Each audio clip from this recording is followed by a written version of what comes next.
Oh, nice. One for sure that's Storymasters. Order. My name is Mary Orison. I'm club president this year. Welcome everyone. Welcome guests. Welcome online guests. Welcome on-site guests. I used to use the phrase, we're having a live meeting. But then someone cleverly pointed out that whether you were on site or online, chances are we're all live. Hopefully. So I hope also that you are ready for an energetic meeting filled with laughs. And here's my tip to you. The best speakers do the best job when we're the best audience. So let loose with your laughs today. Give some expression to our speakers so they can do the best speech they've ever given. And I say this very selfishly because I am the first speaker. That means I'm kind of a warm-up act. But actually here to warm us up for today is our Toastmaster of the day, and that is Kyle Hall. Please join me in welcoming Kyle.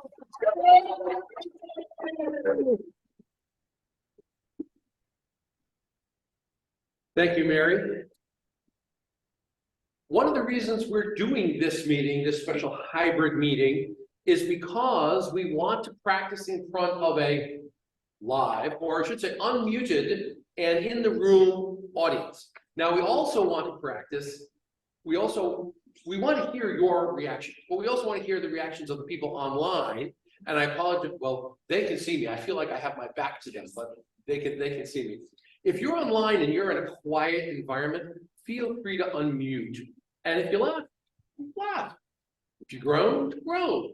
Now, I would appreciate it if you would stay muted if you have a noisemaker like a dog, a child, a spouse, things like that, so that doesn't disturb the meeting.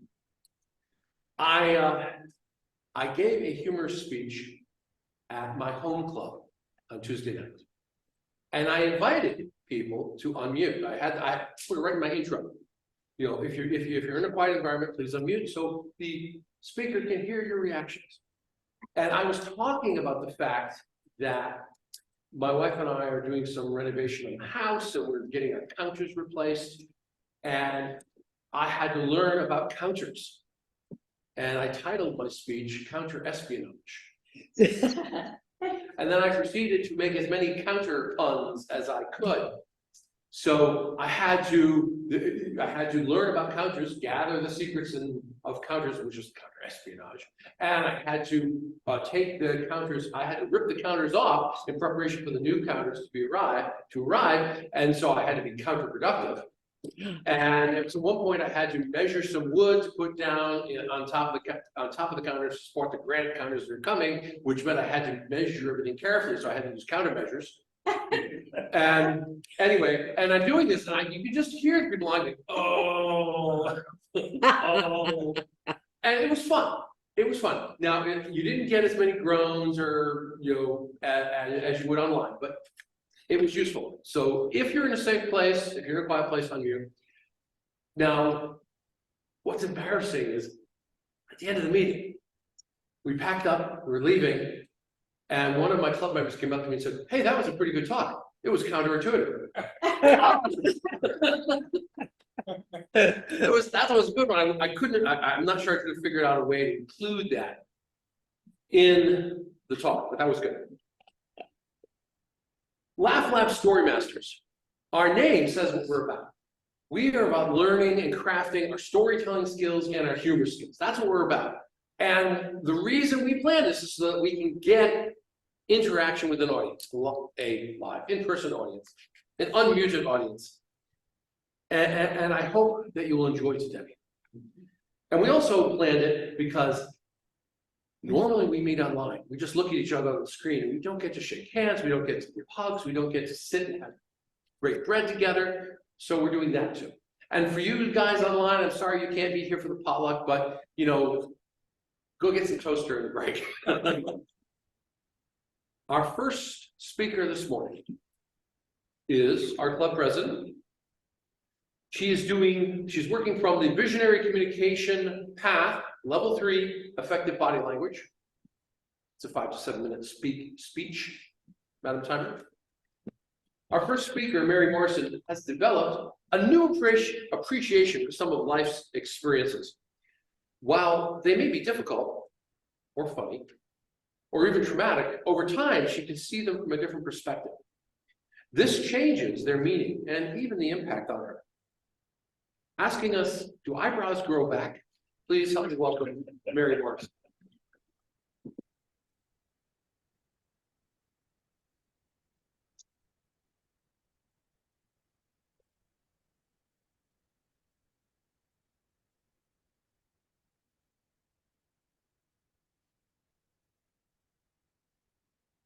It was one of my first days back to work after having been home raising children for 12 years. This was in the days before caller ID. I officially picked up the phone. Community schools, this is Mary speaking. Do eyebrows grow back? Did they think I was the library information line? Pre-Google days, I had no way of searching that quickly. Do eyebrows grow back? No, fellow Toastmasters, welcome guests. It was my 10-year-old son calling to find out. After he had experimented with some of the chemicals in the garage in an attempt to kill some ants. Do eyebrows grow back? He wanted to know. Tell me why your face is so burnt. I said, don't worry about the burns. Don't worry. Boy Scouts told me it's only a 3rd-degree burn. No worries about it. For years, fellow Toastmaster, I have used that story in kind of a mocking moment to tell what a challenge it was to raise this particular son. It was one of many incidents I had with him, teaching me everything I know about parenting. And then I started to realize just how immature that might be on my part. And maybe it was time to rethink a little bit about what that story could mean. What was truth in that story? Because truth matters. It's not the only example, and I'm going to share another one, pulling down from my memory book. Let's turn a few more pages. Here's a good one. This is all about me. In my family, I have a reputation for being a little mechanically challenged. Now, some of this could be because I have stripped screws many times by tightening them or turning them the wrong way. Some of my IKEA creations are a little wobbly. They never can be reversed once you've done things backwards on an IKEA. But truly, the worst moment is probably based on the fact that I won't give you the conclusion first. I drove a very old beater Datsun stick shift that needed mechanical help. I had 2 toddlers. I was a very cautious driver, and I wanted to make sure that when we're going somewhere, I was taking care of that car. And I knew it had some challenges with leaking oil. So anytime I was going anywhere more than 20 miles, I checked the oil. I pulled out the dipstick, and I carefully looked to see where the inches showed. So I knew whether I had to add oil or not. And this one particular day, it clearly needed oil before I took off on my 30-mile drive. I couldn't find the funnel anywhere. I couldn't find the funnel. So I ended up pouring oil all over the driveway.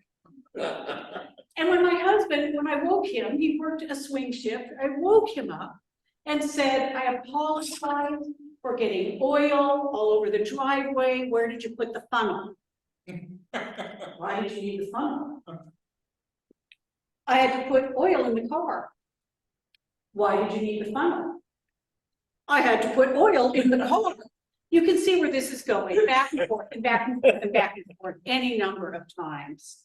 Before finally I realized that, well, it was explained to me that in fact, there was a big silver cap that said oil on it. And that was probably where I should have been putting the oil instead of into where the dipstick.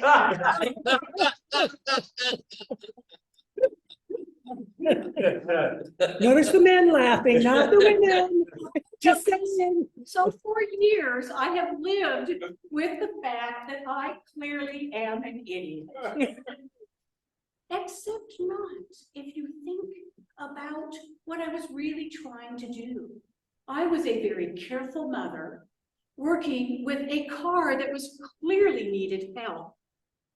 And I was resourceful. If I had honestly known that there was a big thing I could have poured that oil into, do you think I would have done the dipstick route? I am not a dipstick. In the funnel. No. So I now have the opportunity to tell my family, can we just rewind and just see this from a different perspective? I'm not the idiot you think I am. I'm very innovative. I'm very creative. I'm a problem solver. Can we see it from that perspective?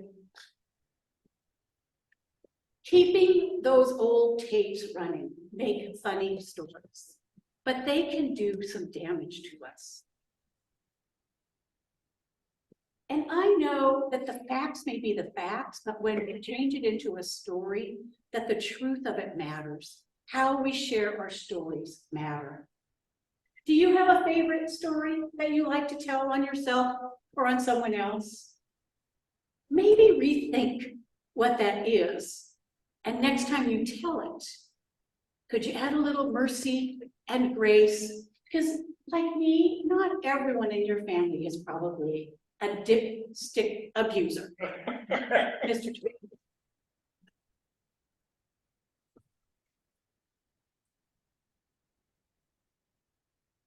And we have people who are making evaluative notes, so I'm going to give you a minute to do that. Now, I want to mention to our guests here and online, every speaker gets 3 evaluations. We get a content and message evaluation, we get a humor evaluation, and a storytelling evaluation. And we have a couple of evaluation slots that are not filled, so we will be asking the audience online and in person for comment. And also, I loaned Emmy my pen. Does anybody have a pen I can borrow? Well, I honestly don't. Because I need to make some evaluative notes. Are we doing a minute? Yeah. Okay.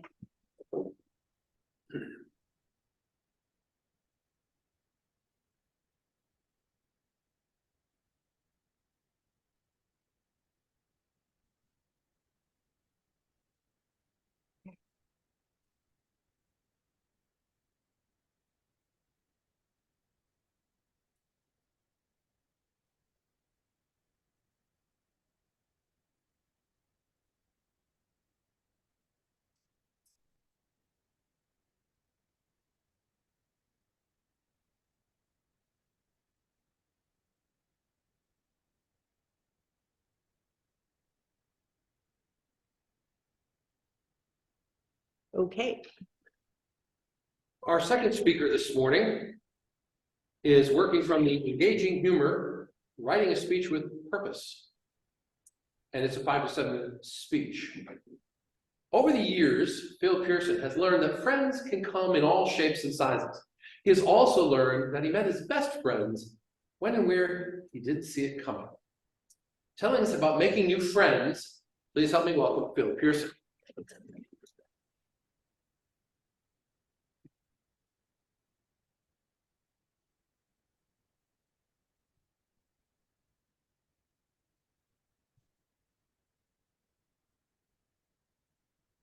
Our son Andrew had an on-the-job injury, and he was finally getting the surgery he needed to get back to work.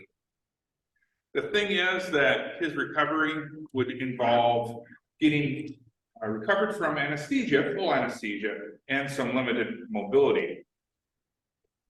I said, Andrew, don't worry, I'll come stay with you. But Mr. Toastmaster, fellow Toastmasters and guests, the thing is, staying with Andrew meant, one, I'm going to break my routine. Two, I'm going to go to a new town that I don't really know very well. I'm going to have to find my way around. And three, my son had 2 roommates I didn't know very well. And frankly, from what I did know, I wasn't sure I liked him that much. So, let me tell you the story. The day of the surgery was approaching. The night before, I drove up to Andrew's apartment, went to the door, and sure enough, there was Andrew.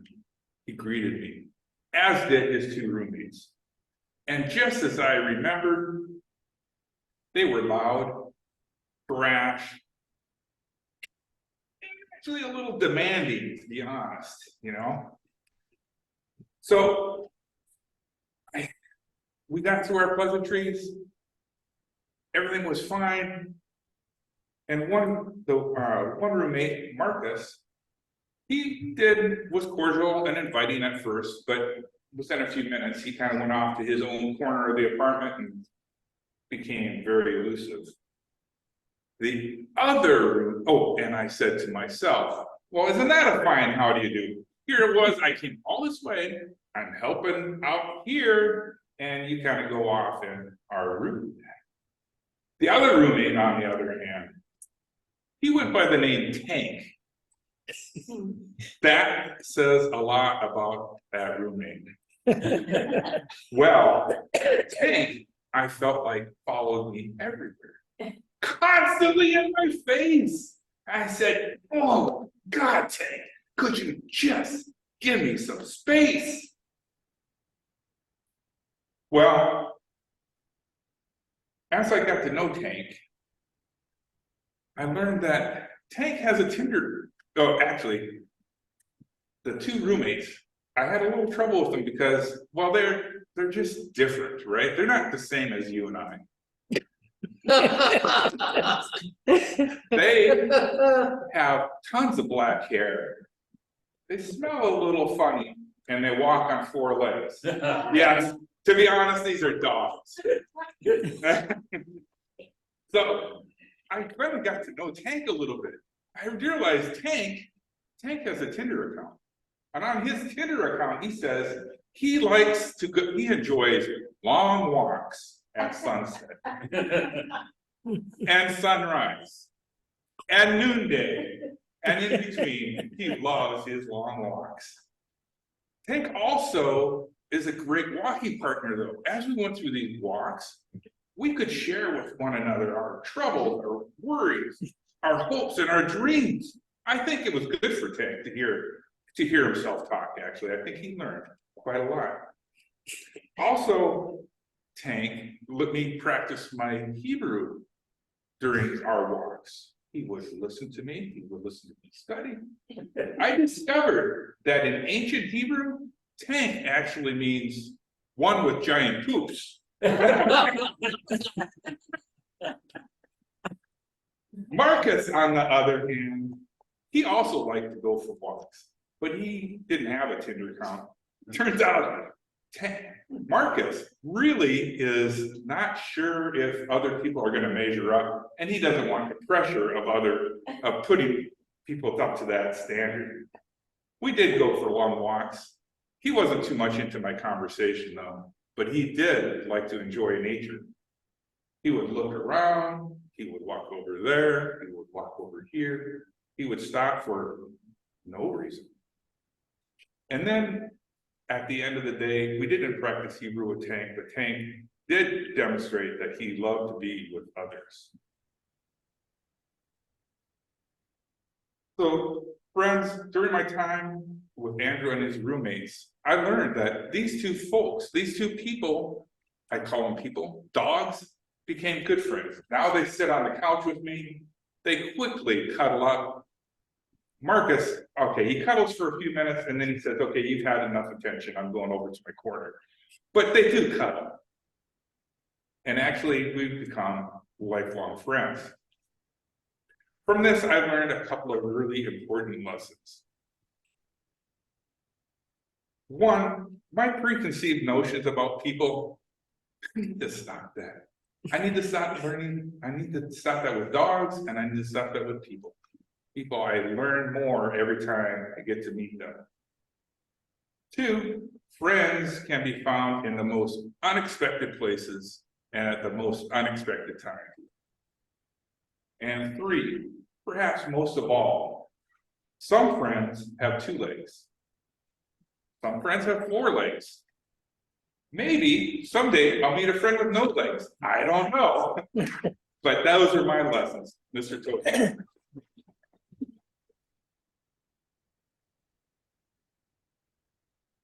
Thank you, Bill. I'm going to give everybody a minute to make your notes.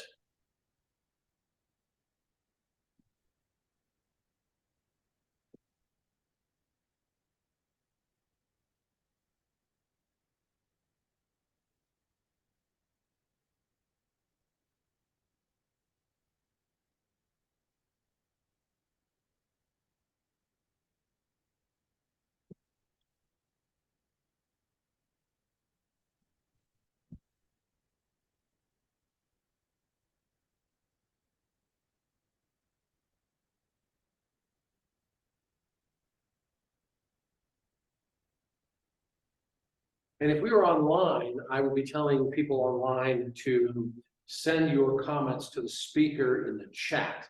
Now, for people who are in the room speaking, people online can't do that. So if you want to make comments, you can either save them up and email them to the person if you have their email. If you don't have their email, you can send it to me and I'll forward it to them.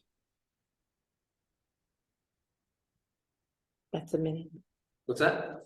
1 minute. Okay. Our third speaker this morning is working from the Pathways Presentation Mastery Path. This is for a level 3 persuasive speaking, 5 to 7 minutes. Yeah, go on that way. Just a comment, if you're going to come up here, please go that way because I've got cords here and And I'm sure. and you might trip or the microphone might go fly. Think for a moment of someone or some incident in your life that influenced you. Perhaps a teacher, a coach, a parent, or a pastor guided your life path, coached you, caused you to pivot, or helped you through a tough time. Flipping that question, have you ever supported someone else? Today, Karen McNamara, a speaker, author, and distinguished Toastmaster, will share a story of full circle impact. Each of us chooses how we act and what we say, but we may never know the effect we have on others, or we may never learn the impact until years later. How we connect matters. Please help me welcome Karen McNamara as she shares You May Never Know.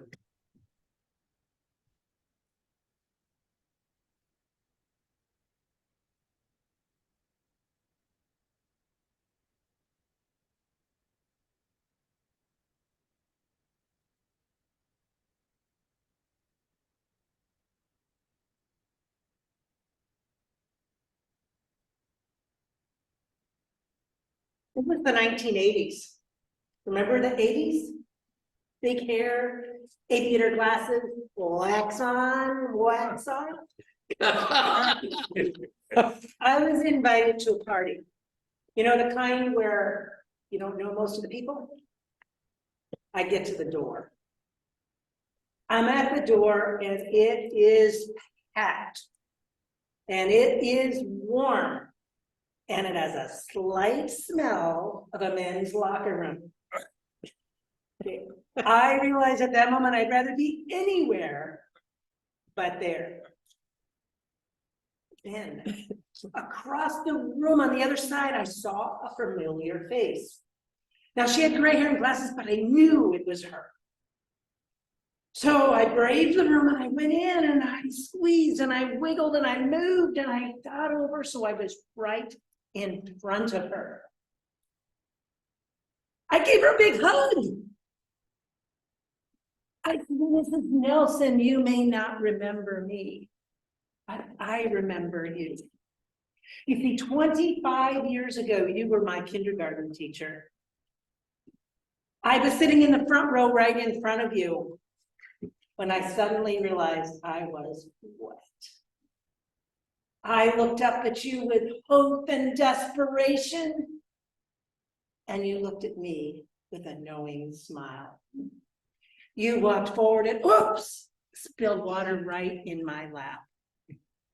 In that moment, Mrs. Nelson, you turned me from a scared little girl into someone everyone wanted to help. I will never forget that moment. As a matter of fact, because of you, Mrs. Nelson, I became a teacher, and I was able to repay that very same act of kindness to one of my students named Sarah. Now, in 1993, I was at a conference in Washington, D.C. I had a break, so I decided I'd go shopping. Now, I know that's unusual for women to want to go shopping, but I did. So here I am at the mall in front of a very busy crosswalk. I'm standing at the stop sign and watch the cars all stop and then step out, bam, up and over the hood of the car into the ditch. I laid there. Okay, my eyes open, that's good. That means I'm alive. One leg moved. The other leg moved. One arm moved, but my other arm wouldn't move. Okay, mind over matter. Okay, I can do it, I can do it. Yes, both my arms were raised. I knew I was gonna be okay. Well, then this tall, pencil-thin man came up, nice suit. He was the one who hit me. We exchanged insurance information, names. Ironically, he happened to be an accident attorney. Later in the hospital, I explained to the doctor what was going on and how I'd been hit in a crosswalk. And so he scanned me from head to toe. And at the end of the scan, he came in with the verdict. Well, now, ma'am, you're just not going to believe it, because you should have had amazing injuries, bleeding, broken bones, and instead you're just going to be black and blue. Otherwise, you're just going to be fine. A few years later, I was back in DC again. Shopping, yes, it's true. I went shopping again. And while I was there, this man came up to me. Ma'am, thank you for saving my life. Okay, now I was confused. His voice and face looked a little familiar, but I didn't place anything. Ever happened to you? You know, it was my first day in that hospital in the emergency room. You were my first patient. You came in and you told me how you were hit by a car in a crosswalk. Well, just so happened, a couple days later, I was in that very same crosswalk. I was at that very same stop sign and I was about to step out and I remembered your story, so I paused. And shh, a car went right where I would have been. You saved my life. Well, later, in July of 2003, I was at a business meeting. We were exchanging business cards.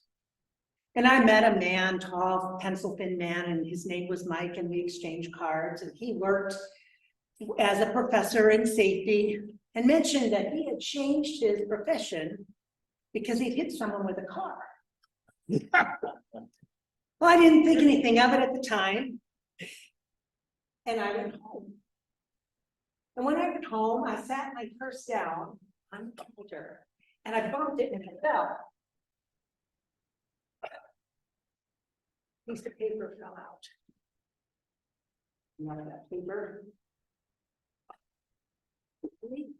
This was the paper I'd held on to all these years from when I was hit by a car. It was the insurance information, and the name on it was Mike. The Mike that I had just met. He had changed his profession because he hit me with a car. Well, to this day, Mike and I remain connected.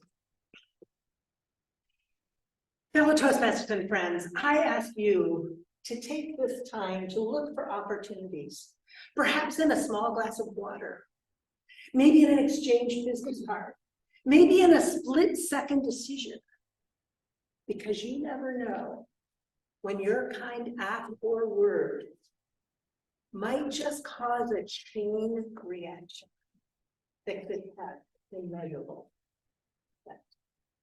Mr. Toastmaster.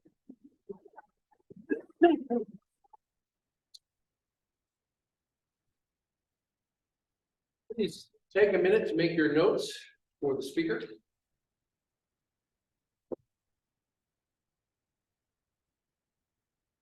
Now for our guests, both in the room and online, I mentioned we are going to give each speaker 3 evaluations, usually about 2 minutes long, so timer go 1:30 to 2:30. And we're going to break this into 2 segments. So we've had 3 speakers, then we're going to do the evaluations, then we're going to take a break. Then we'll do 3 more speakers and more evaluations, and that'll be our day.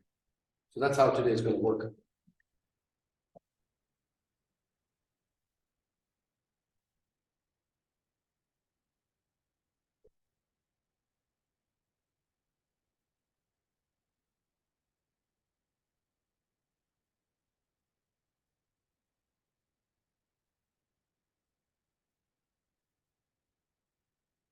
Or is it a minute up? Yeah. About. To lead us in our evaluation portion of the meeting is our general evaluator, who just spoke, Karen McNamara.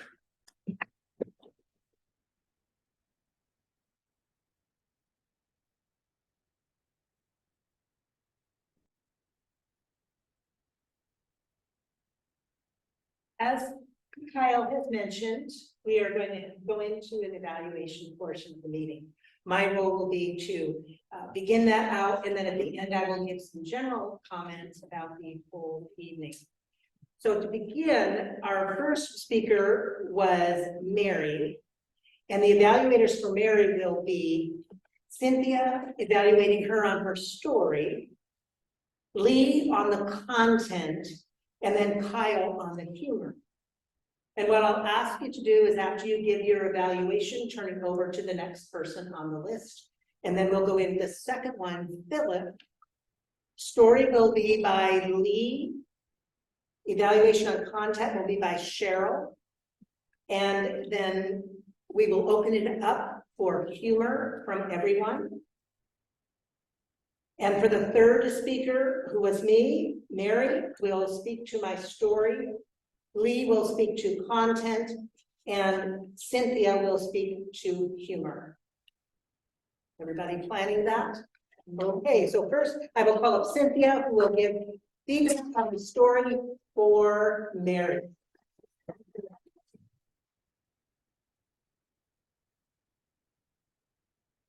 Wow, it feels good to be back. Forgot all the rules, acknowledging the Toastmasters. Mary, you did a great speech. I really love the phone, and it reminded me of the phones out in the forest that people were putting out there that you could go talk to. And at first I thought, oh, that's what she's gonna do. Oh no, it was your 10-year-old with no eyebrows. Good story, good gestures. And as I said, I love the phone prop. The use of your space was good. You were here, you were there, you were back. It was great. Great transitions. And I like how you did the memory book with your hands and you flipped to the dipstick story. That was a great transition and made the stories flow and tie together, which is very important in story evaluation. I liked your message of looking at things from a different perspective. And I think if you could do one thing to improve, it might be tie that in a little earlier. I'm not sure how. Good luck on that. Because your story was good, it was well presented. Wow, it's been a minute already. Cool, and I have more notes. I like the term dipstick abuser. I got so wrapped up in your story that I didn't start taking notes early in it. But all in all, it was a great contact. It flowed, but you do need your message a little stronger and a little earlier. Thank you. Next up is Lee, and Lee is online, so I'm just gonna leave, right? So, Yep. okay.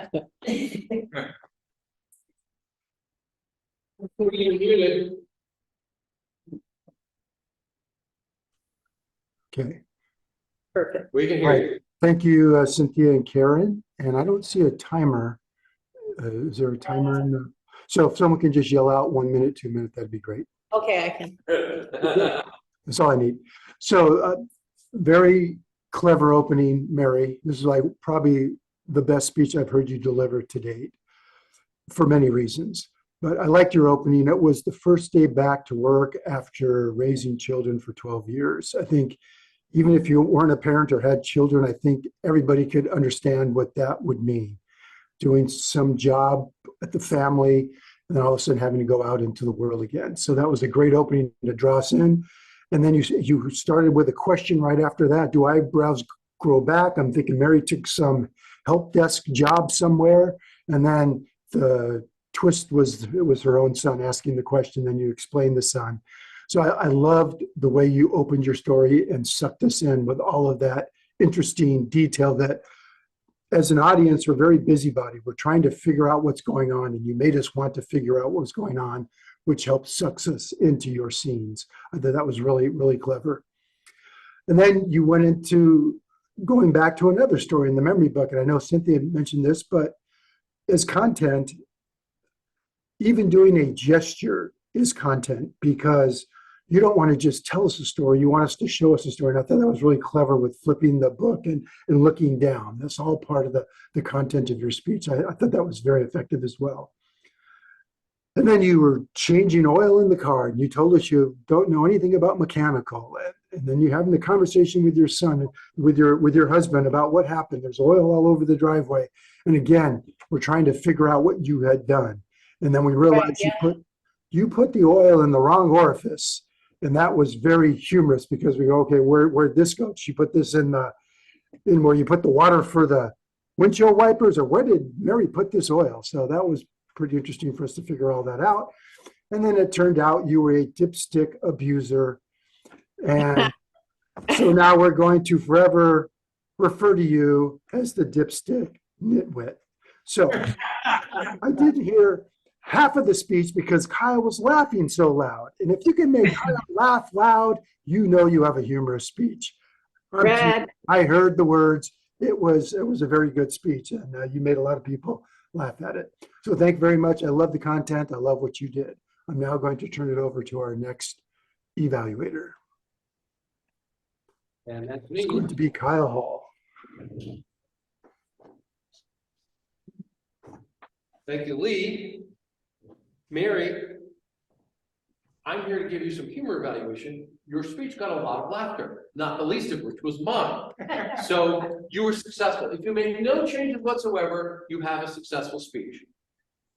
So I'm not going to tell you all the things you did well. I'm just going to give you my thoughts on how to make it even funnier, how to milk it for all it's worth. Now, you had a little bit of dialogue with your son. There's two anecdotes here. There's your son, and there's the car, the oil. You started at a little bit of dialogue with your son, which was just a little bit, and then it was mostly narration. I would encourage you to expand that to almost all dialogue, back and forth between you. And sometimes what you're doing may not be verbal. So What do you mean your eyebrows got burned off? And then he explains it. Now, you may have a verbal comment, or you may just be show us emotion. What's going to make that even funnier is your reaction to what he's saying. Oh, don't worry about it, Mom. It's only 3rd-degree burns. What? So expand that. Now, I would like to see you do the same thing with the oil. There was some dialogue between you and your husband, and you did it well. Why do you need the funnel? Well, to get the oil in the hole. You could expand that. Well, it's not that hard to get the oil in the hole. I need a funnel to get the oil in. It's a big hole. No, maybe you think it's big, but I don't. And what do you mean? I pour oil in the hole all the time. Well, I can. You can expand that into a full-blown almost argument. Show me what you're doing. And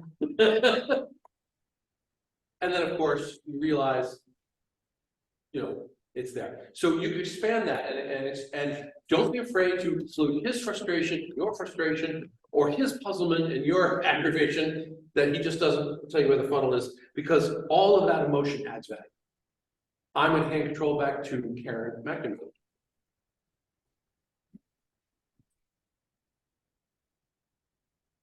Kyle. I'm centered now. We're now going to give some feedback to our second speaker of the day. And our second speaker was Philip.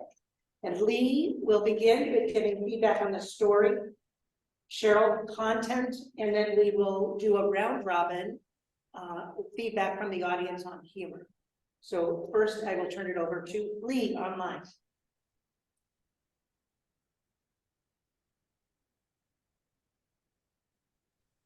Right, thank you, Karen, and especially Phil and everybody else in the room.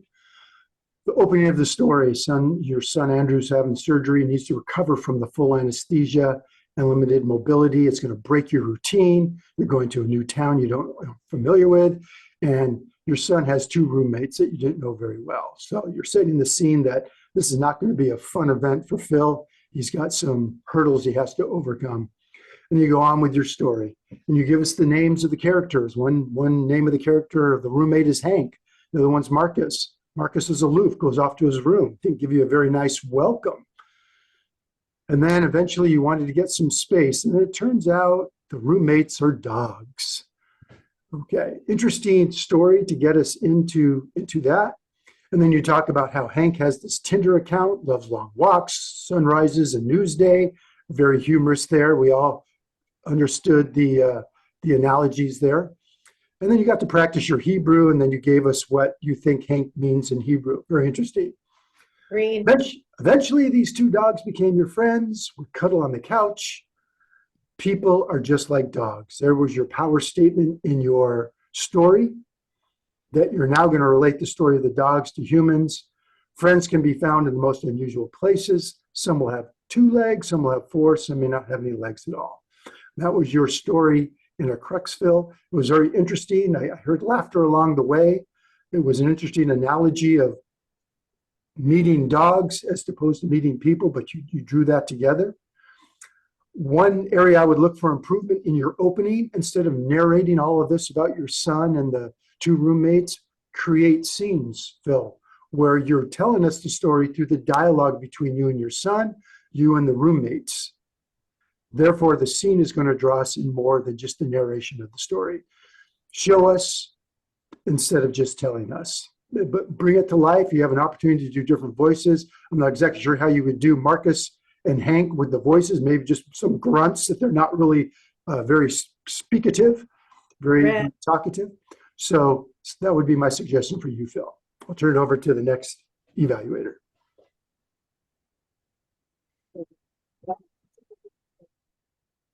So we can, maybe.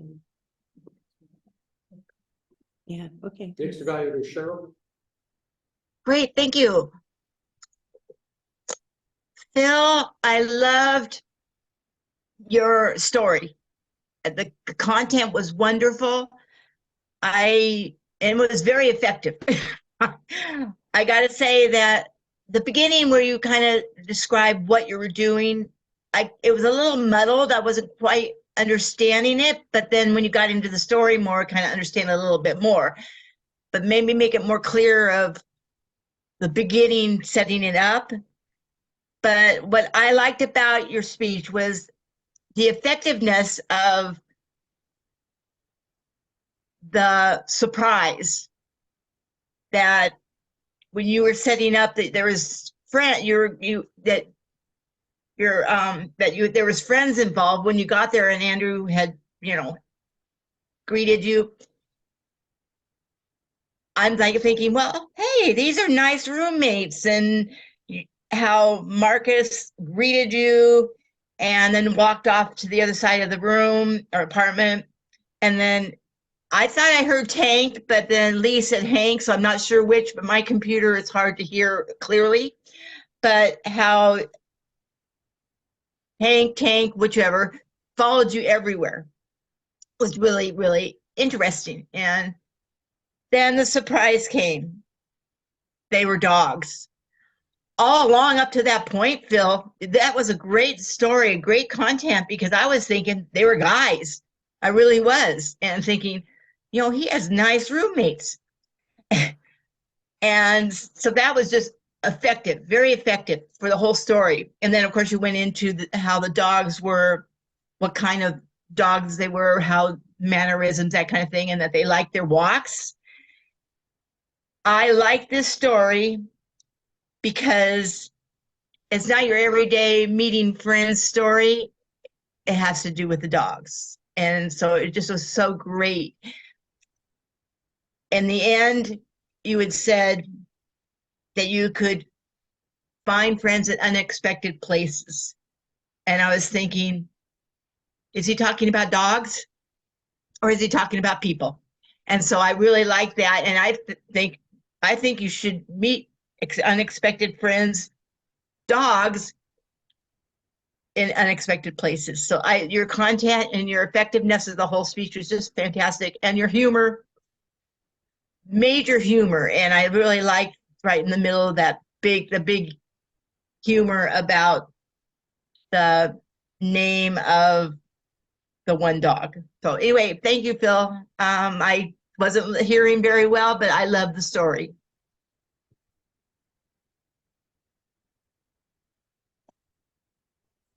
Cheryl and Lee, You've got the tools you need. we didn't have one person specifically sign up for the humor portion, so we want to open this up to the audience. And Kyle will watch online to see if there are people online that want to comment, and we'll also take comments from the room. I'll begin from the room. We'll go back and forth. So room, any feedback for Phil on his humor? Mary, I'll begin. Phil, what I really appreciate about you with humor is you seem to enjoy yourself so much that it helps me enjoy it too, even more. It's like it doubles the value of whatever you're saying. Keep that. I love it. Anyone online, Kyle, that's Anybody online want to make a comment? Please. Lee. Yeah, I'll just expand upon what I was saying in the content part or the story part, is that when you have this dialogue with them, you could just say, oh, his roommates just gave me a bunch of grunts and groans, and then still have that suspense about all of a sudden they are the dogs, right? So because they're teenagers, we don't really understand their language. I mean, there's a lot you can play with there for the humor, but I agree with Mary, your stories are always so very genuine, Phil, that you just bring us in, and then when you laugh at yourself, it makes us want to laugh too. But so keep doing that, but try to look for some more humor with this story. I think it's there. Okay, anyone else from the room? Yeah. Kyle. Phil, Tank, I think Tank was the first one to win you over. And what I wanted to know is, what did Tank do that won you over? What thawed your heart?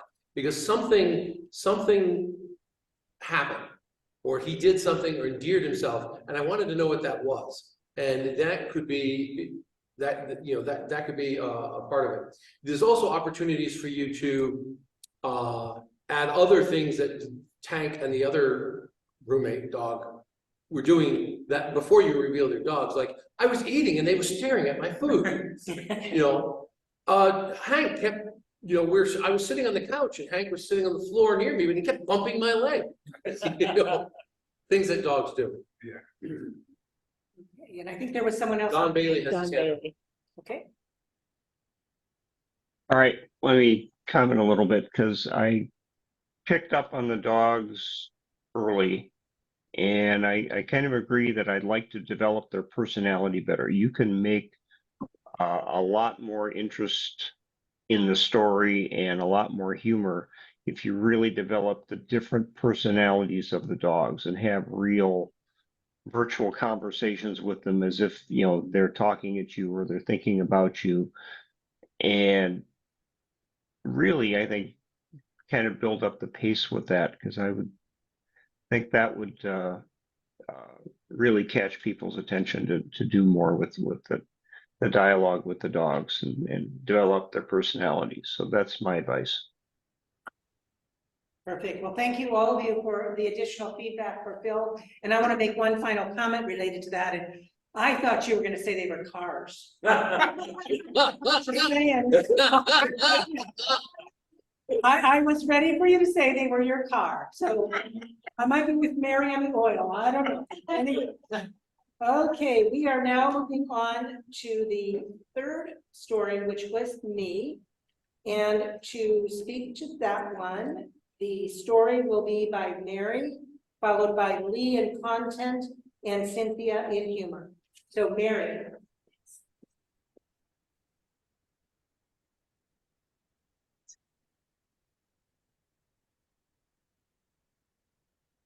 Toastmasters, guest, Karen. So many aspects of this story that I truly enjoyed. Actually got chills twice, like goosebumps twice in comments you made. One, I will never forget the moment you turned me from a scared little girl to someone everyone wanted to help. And the other, when you told the story of the doctor, how you had saved his life. Powerful, powerful story moments. How I saw you creating this story was through the settings primarily. So you had three settings. You had a party, you had a DC crosswalk, and you had a networking event.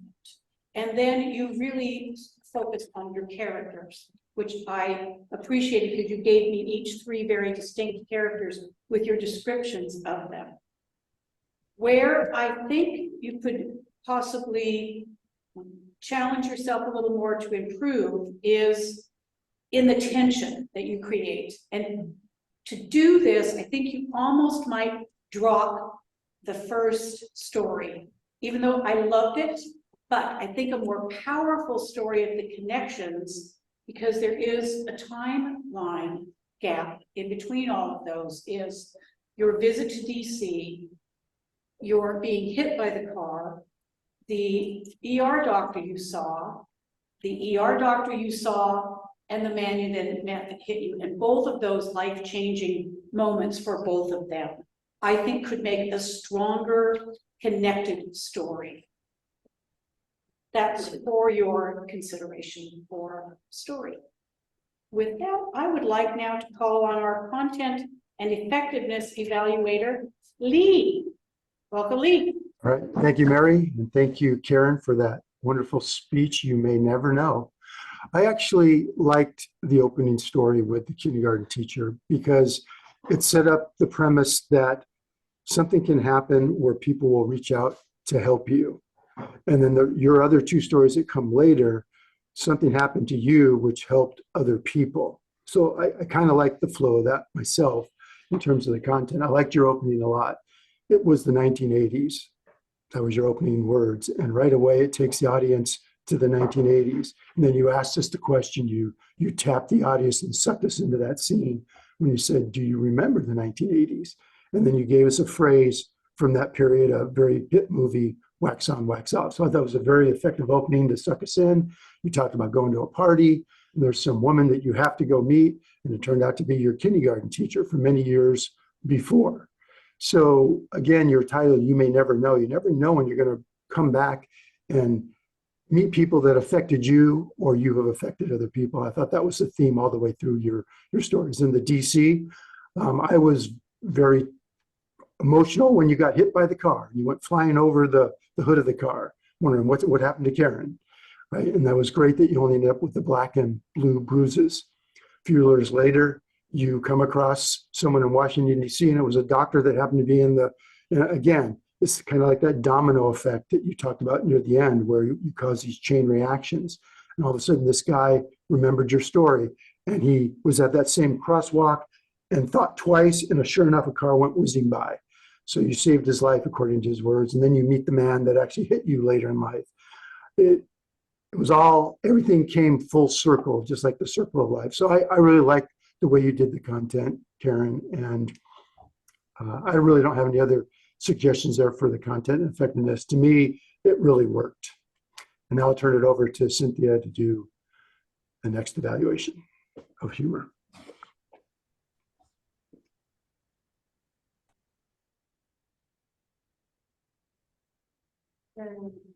It was awesome. I too got chilled. It was, I love the stories of synchronicity, and that was one of them. As far as humor, you did a really good job. You pushed away the podium. You got out there like the good old days. You were very physical. You knew your speech. You knew your material.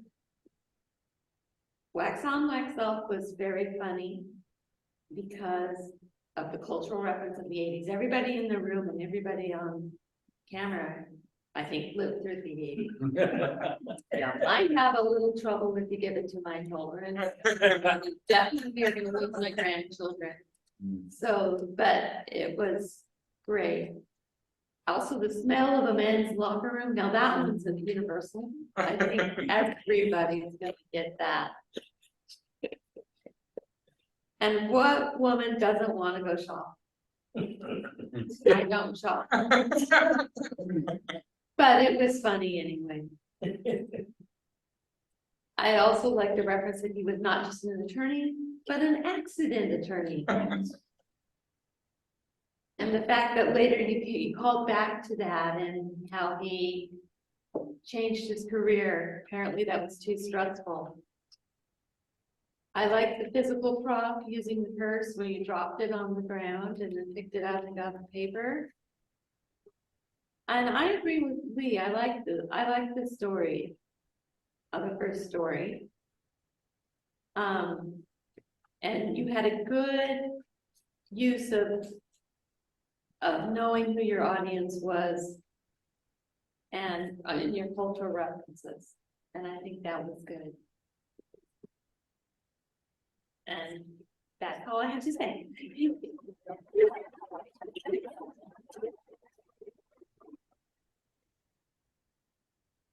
Thank you very much. So at this point, I will turn it back over to our Toastmaster, who is, I believe, on a break. Yes. So we are on time, amazingly. On time, exactly. We're going to take, we scheduled a 5-minute break. Let's try to keep it to roughly 5 minutes. For those of us who are here, the bathrooms are out the hallway. There's coffee, there's water, and goodies over there, and we'll have actually lunch afterwards. But help yourself to some food now if you want. And people online will get started in 5 minutes. Yeah, it is time. Calling us back to order because we have 3 more fabulous speeches here. Am I on mute? Am I off mute? Am I on camera? Is it live? You're on camera and being recorded. Hello, Toastmasters and guests. Welcome back to Lab Storymasters. Our next speaker is also our Toastmaster for the day, Kyle Hall. Kyle is speaking from the Engaging Humor Manual, and he is giving us an 8 to 10 minute speech today from a level 1 project. Kyle wants our help. He has an ambition of crafting a 30 to 40 minute humorous talk, which is more of an after dinner speech than a keynote. He begins that journey today by offering us a few of the anecdotes upon which he'll build his talk. And he wants our feedback on this topic and our suggestions for making it more humorous. So put on your funny ears. Sharing with us this morning the sum total of what he has learned about dealing with the female of the species, that's the human species. Welcome Kyle Hall, some, including himself, who describe him as clueless.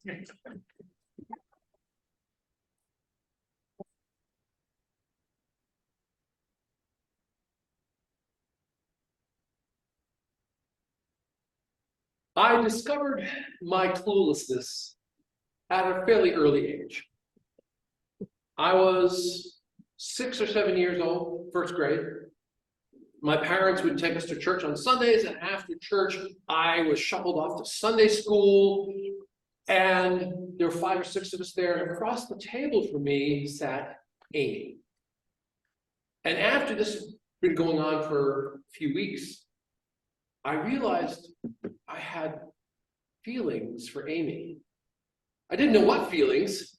I couldn't really identify it. I didn't know what to do about it. I couldn't talk to her. I mean, she was a girl. She had girl germs.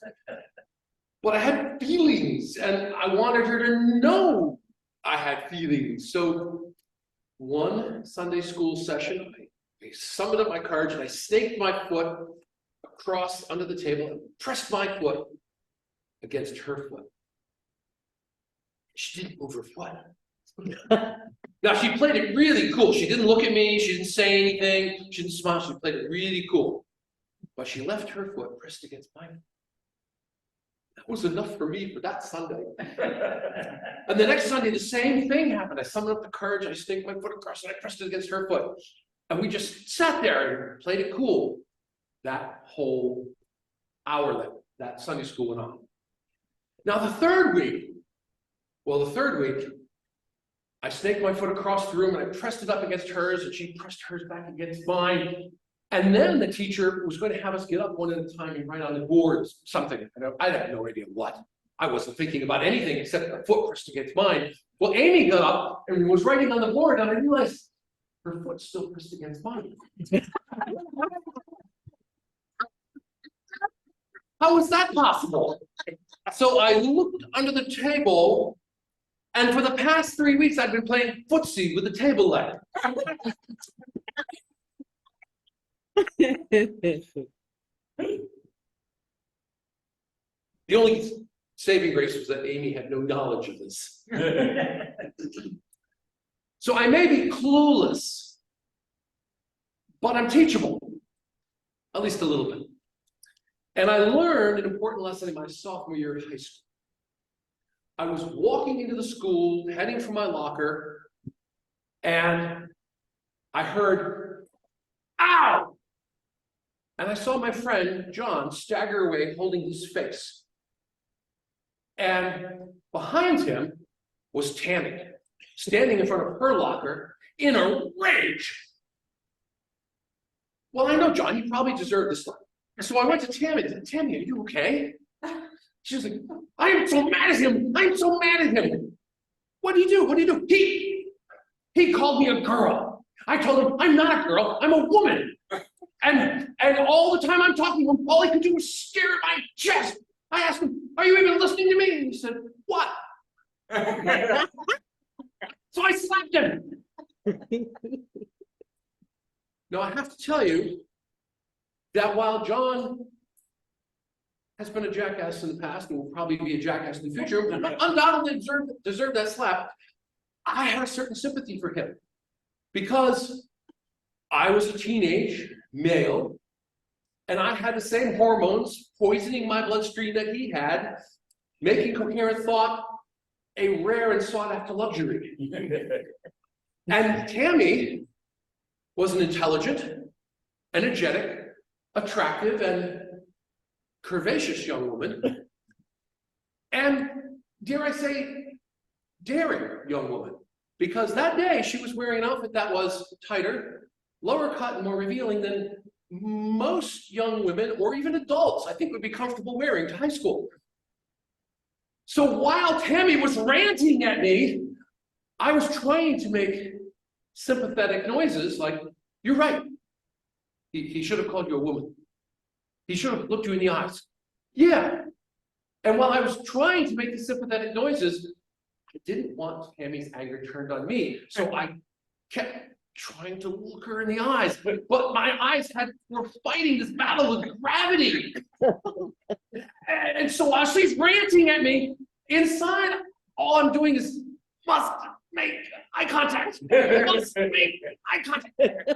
Don't look down. I was saved from my exhausting battle by the bell. The bell telling us it was time to go to class. So I said to Amy, I'm sorry, John, Mr. Jack. I said, I gotta get to my locker, get to class. And she went, oh, that's okay. Thank you. Thanks for listening. And she bounced off. Amy had gone from enraged Amazonian warrior to cheerful cheerleader in moments. Could it have been because I listened to her and I called her a woman and I looked her in the eyes? Would it be that simple? Nah. Well, the three little half lessons I learned that day stood me in good stead. When I went on to college, I met a young woman and I listened to her. And my eyes fought the battle with gravity often enough that she allowed me to court her and eventually marry her. But a year after I married her, I was reminded again how clueless I can be. My wife and I were at a Christmas party, and she was sitting a couple of tables away from me talking with a friend.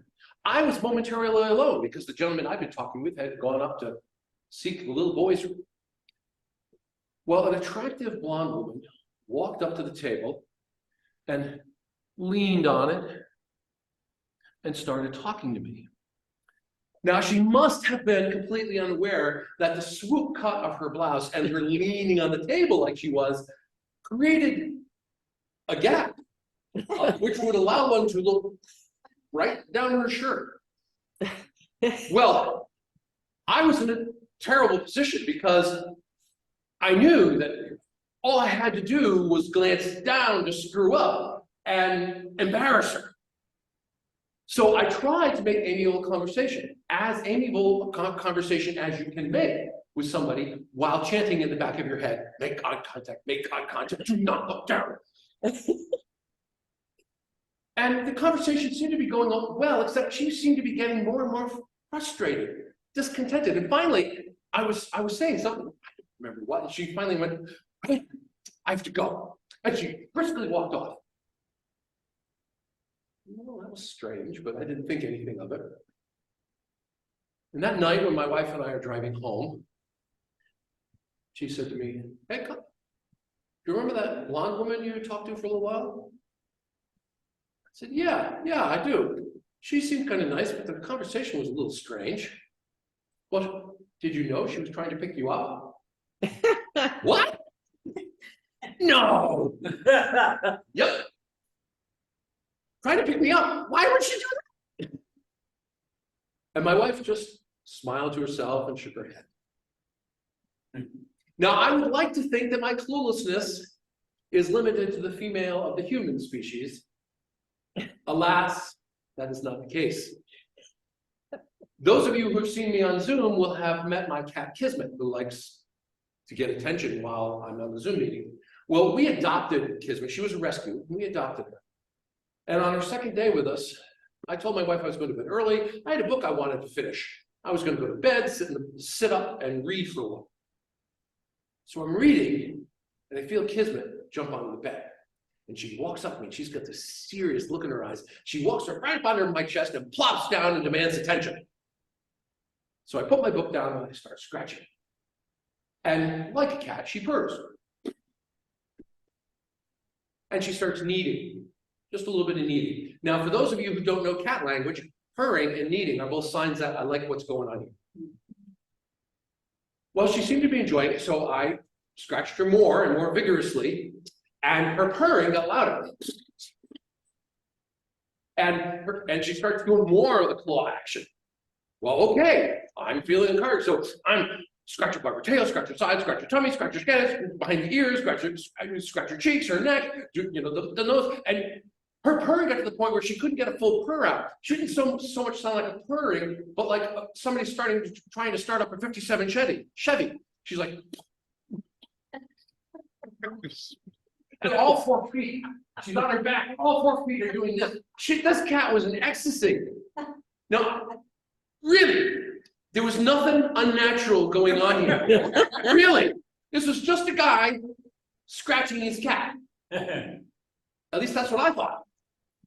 Until my wife walked in, cocked the hip, put her hand on it, raised the eyebrow and said, "What's going on here?" Kismet leapt off me, ran to the corner of the bed, facing away from the two of us, and started studiously cleaning her paws. Now, even to my clueless male mind, that was we're not doing anything rude. And I looked at my wife and said, "What just happened here?" She smiled to herself and shook her head and left the room. And I would hand control back to the Toastmaster, but that's me.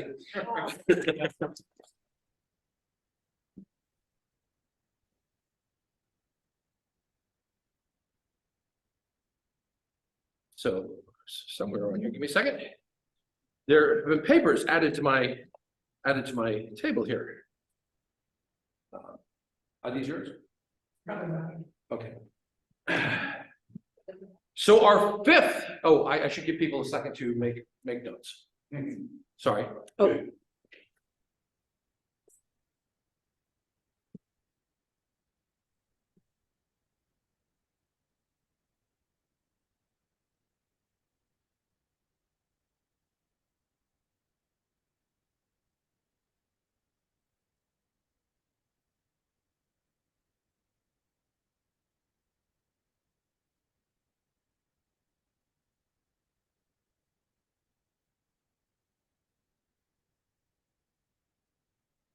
Minute.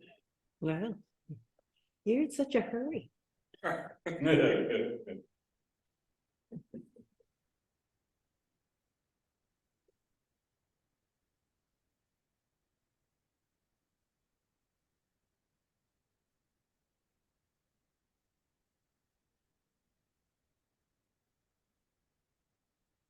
we go. Okay.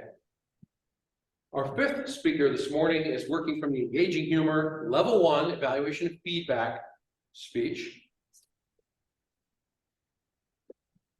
She says, as her parents age and caregiving falls on her and her sister,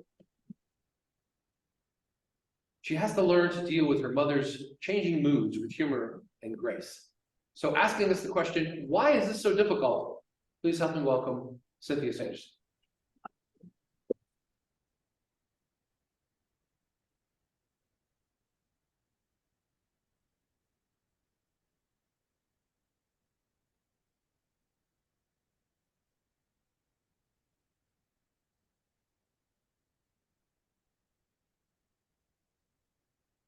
Why is it so damn difficult?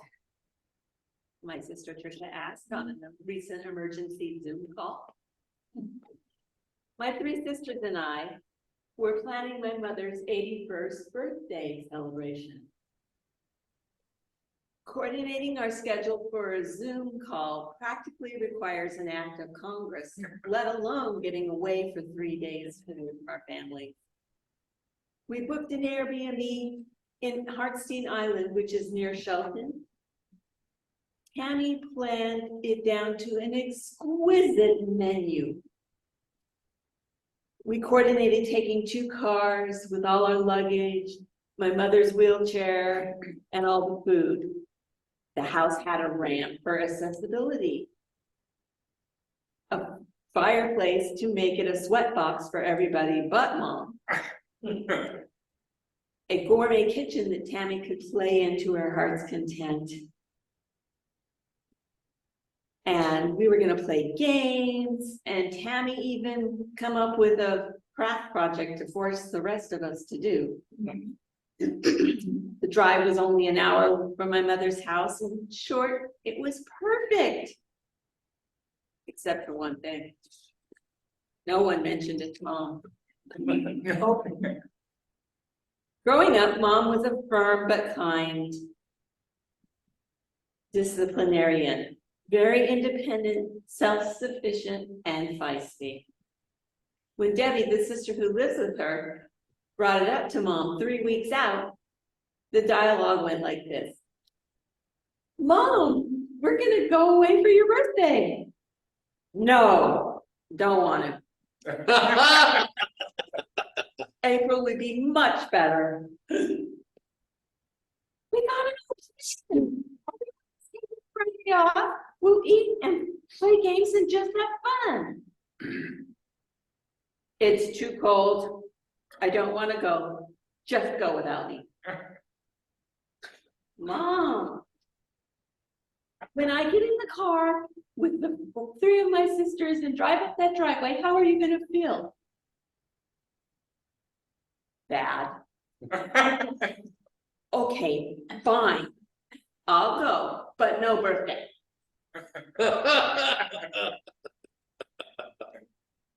Debbie wasn't sure what to do, so she called the emergency Zoom meeting, and that's what led to Trisha's expressing the frustration. Every Friday afternoon, I go to my mom's house without fail to spend the time with her. Previously, on one of those Fridays, she had expressed to me that she felt very lucky to have children that wanted to spend time with her.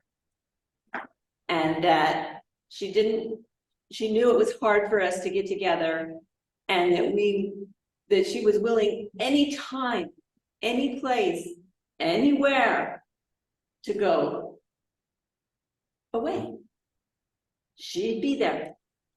The Friday following the Zoom meeting, I can cautiously broach the subject. So your birthday's coming up soon. Yes, I can hardly wait. Do you want to go away? Yes, I can go anytime, anywhere.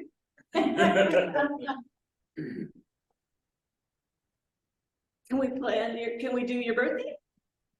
Yes, I'd be upset if we didn't celebrate my birthday.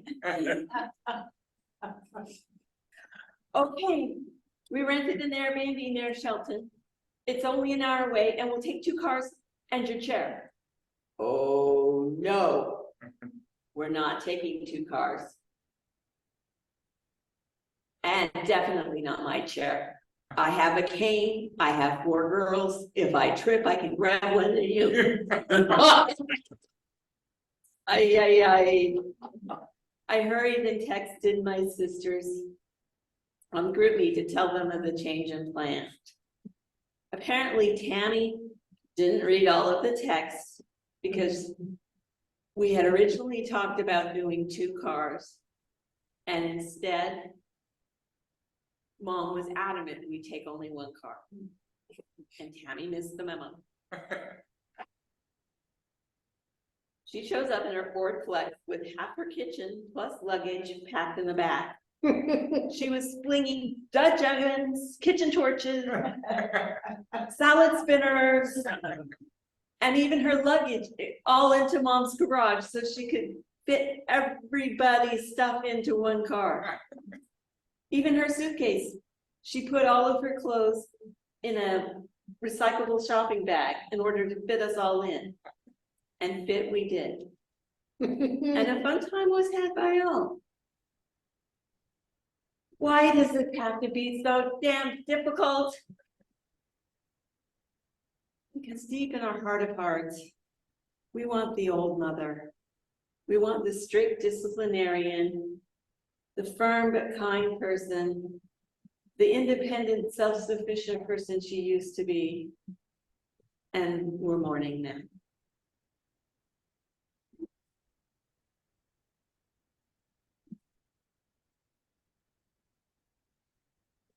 Thank you, Cynthia. Let's give everybody a minute to make notes.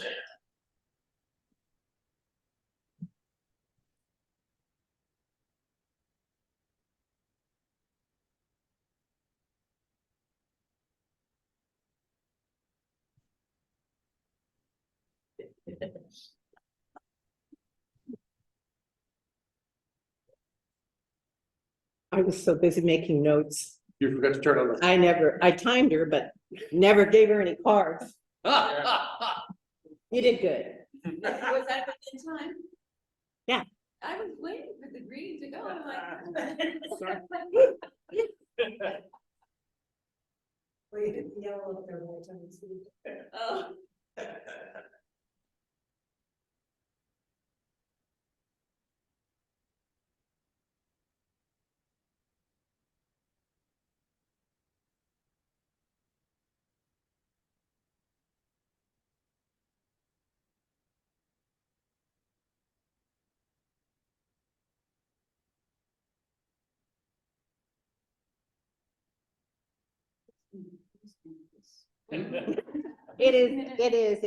It's a minute. Okay. Reset. Yeah, yeah. Our last presenter, our sixth presenter of the day, is working from the Motivational Strategies Level 4, Managing a Difficult Audience. This is an 8 to 10 speech, Madam Timer. It says on here 10 to 15. It does, it's wrong. It's 8 to 10. 8 to 10. I checked. Just want to make sure. For many years of being told he needs to seek out professional psychiatric attention, our speaker decided to take the bull by the horns and seek catharsis by writing his thoughts out. Those written words will be shared with you in the following presentation entitled The Consummate Night Owl. Please help me welcome Lee Amatenjak.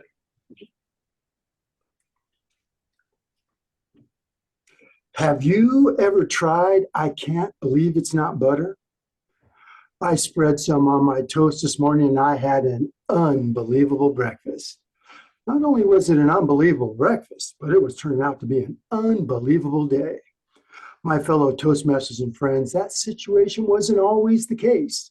The person who stands before you now used to be a very bitter man. Everything in life irritated me. For instance, those little annoying stickers on every fruit and vegetable in the supermarket. Or when other motorists caused less than $500 damage to my car. And my most recent irritation, the excessive clapping at my local Toastmasters meeting. I'm on the verge of quitting because my wrists can't take it anymore. As my psychoses worsened, I began avoiding people altogether and became the consummate night owl. I even shifted my work schedule to start later in the day so I could work into the night, just to avoid those crazed eating frenzies exhibited by those ravenous humans foraging on the urban savanna known as the food court. And a lot of pushing, shoving, and salivating. It's not a pleasant experience. I even went as far to hang World War II blackout curtains on my bedroom windows to eliminate even the slightest speck of light entering into my room. As a matter of fact, I despise mornings. I don't understand those people who like mornings. Are they nuts? I was beginning to think I was. Nuts, that is. My friends were saying, you need to go see a therapist. I said, I would never do that. So I'm sitting in my therapist's office, and she says that I am incongruent. I said, oh, what does that mean? She said, you are not congruent with your society. I said, oh, what does that mean? She said, we don't have time to go into all that. Calm down and shut up, sit down and listen up. I want you to write down every little thing that has annoyed you, and I want you to put them on individual 3x5 cards. When you have completed that task, come back to see me. For 2 weeks straight, I wrote 4,583 issues on 4,583 cards. You can rest assured that on 2 of those cards, one said bossy therapist, and the other said writer's cramp. When I went back to the therapist, she told me that every day I was to find some quiet time and grab a handful of those cards and read them aloud. If I could see the pettiness in those annoying issues, then I should just rip up that card because it would no longer bother me. If I couldn't see the pettiness, I'd have to throw the cards back into the pile. Every night, I would do this just before I'd go to bed. I'd do this ritual. I'd put on my robe. I'd grab a handful of those cards, and then I would start reading them. If I thought I could find the pettiness, I would rip up the card. If I found the pettiness, ooh, this one stays in the pile. Every night, I would do this. After 1.5 years of doing this ritual every night before bed, you can imagine my jubilation last night when I picked up the last 9 cards. Wow. And I started to read them. I'm bothered when my company gets federally seized and I lose my job. Well, I didn't exactly lose my job. I know where it is. It's just when I go there, there's some other guy doing it. Yeah, that was the little-known bank I used to work for called Washington Mutual. Well, I think enough time has passed now. I can get rid of that one. Being the consummate night owl, I hate when I drive to the 24-hour corner market and the store is closed. I guess it's not 24 hours in a row. Well, if the store is closed, it's closed. I can't worry about that anymore. I'm bothered by that sadistic little leaguer parent who came up with that annoying chant. You know the one. Hey, batter, batter, batter, batter. Hey, batter, batter, batter. Swing the batter. And they always put that little emphasis on the swing as if that little leaguer doesn't have enough to worry about with that opposing pitcher throwing that hard leather ball at his head. Well, I haven't been in Little League for quite a while now, so I guess that one doesn't bother me. Oh, I especially hate this one. You buy the new product and you're ripping open the package and that little piece of paper goes fluttering to the floor and it says, batteries not included. I hate when that happens. But now with Amazon, it says, people also bought this when you bought this product and it shows a package of batteries, so I never have to worry about that anymore.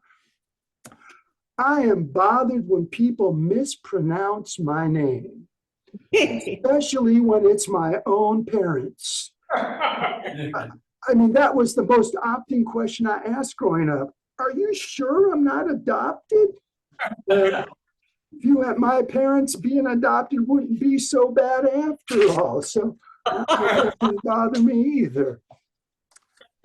I'm bothered by the fact that Taylor Swift has to drop her current boyfriend just to write her next great love song. Well, since I'll probably never be a boyfriend of Taylor Swift, I guess that one doesn't bother me that much anymore. Oh, and you guys know this one. The only 2 top presidential candidates we seem to have coming up are both corrupt. I think it would be great if they both were found guilty, put in prison, and part of their sentence was they had to spend the next 10 years sharing a cell together. That would be poetic justice, wouldn't it? Well, so much for that. Oh, I hate when my relationship ends and I lose my girlfriend.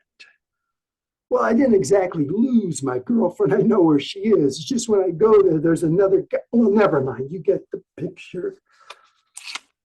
I got down to this last card. I just can't bear myself to rip this one up. It simply says, mornings. No. I hate mornings. I turned off the lights and I was immediately bathed in the darkness of night. Oh, the ecstasy. And I went to sleep. It seemed like I had just fallen asleep when I heard this big thump on the door. And I look over at the alarm clock and it says 11:37 a.m. I said, who could that be at this ungodly hour? So I go to the door, I open it up and I look down. And my newspaper is right there on the doorstep. Now, my paper boy isn't that accurate after a couple of broken windows over the years. And I reached down to pick it up and I looked and I couldn't believe my eyes. There they were, all these hideous creatures in their fluorescent jogging and running outfits. Some were riding their bicycles, some were on their rollerblades, some were walking their dogs. And just then, two svelte, tall, gazelle-like Swedish women were running on the sidewalk right in front of my house. And one of them turned to me and said, "Good morning, handsome."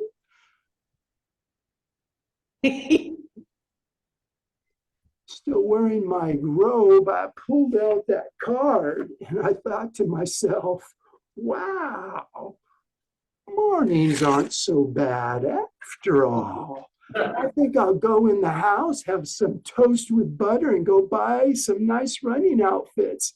See you tomorrow, ladies. Mr. Toastmaster.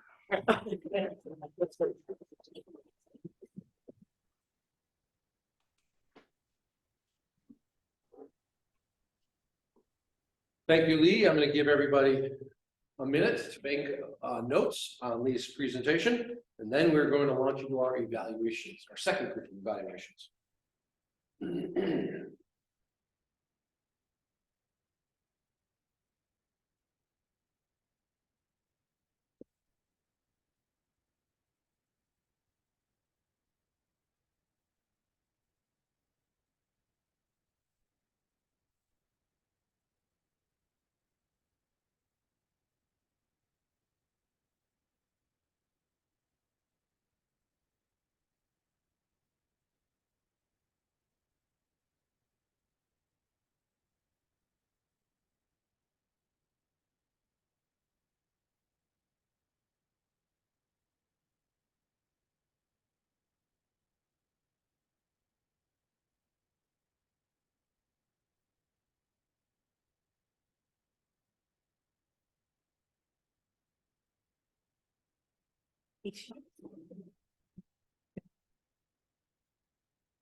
Okay, that's 1 minute.